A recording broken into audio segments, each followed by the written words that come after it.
100% bought in, whatever that may mean. I think that means so many different things. I think EC Glass is a unique place, and we serve the unique needs of our kids in a bunch of unique different ways. We wear a lot of different hats. I think that's what you sign up for when you sign up for this job. And loving your guys can mean a whole lot of different things. Sometimes that's pushing them to limits they didn't know they had. Sometimes that's being hard on them and disciplining them and holding them accountable. Sometimes that's giving them a hug and telling them you love them. But we always talk about how love makes you feel. It can make you feel at the top of the mountain, and it can make you feel down in the valley.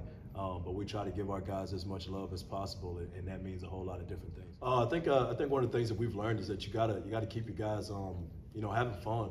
I think we sometimes forget that this is the funnest game in the world, and we should be having a good time doing it. And although we got goals and we want to meet those goals, I think it's important for us to mix in to remind our guys that they're still kids, and we want them to run around and have fun playing this game that we love so much and that we're so dedicated to.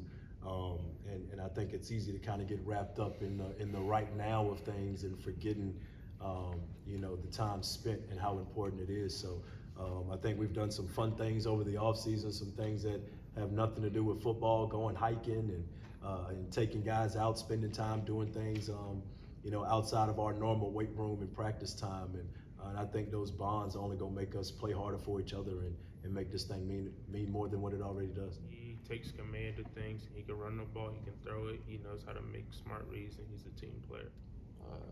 I think it's a lot about vulnerability. There's different ways you can be a leader. You can be like a vocal leader who like shouts out stuff, encouragements and all that, or you can be one that leads by example, just by being good and doing all that.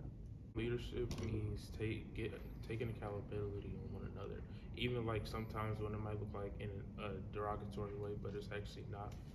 And I would also say like holding each other accountable. Like if one of us miss a rep, we all just restart and do it together as a team, because you can't win in this game unless you're a team.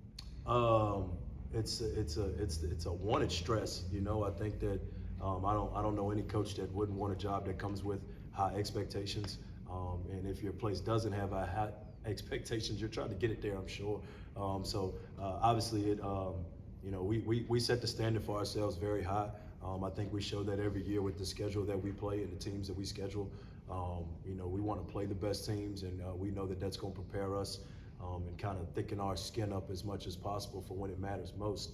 But there's a standard to win, and I don't think there's never a cap to it. We want to beat every single team that we can play. We play for one of the most storied and oldest high schools in the state of Virginia that has a long history. We walk down that hallway every day, and we see these pictures to our left and our right, and we want to do the same things. There's not a team on our schedule that we look at as superior. We're the team that we feel like can compete with anybody else in the state, and we want to live up to that standard, not just in the fall season, but in the off season, in our actions and with everything that we do.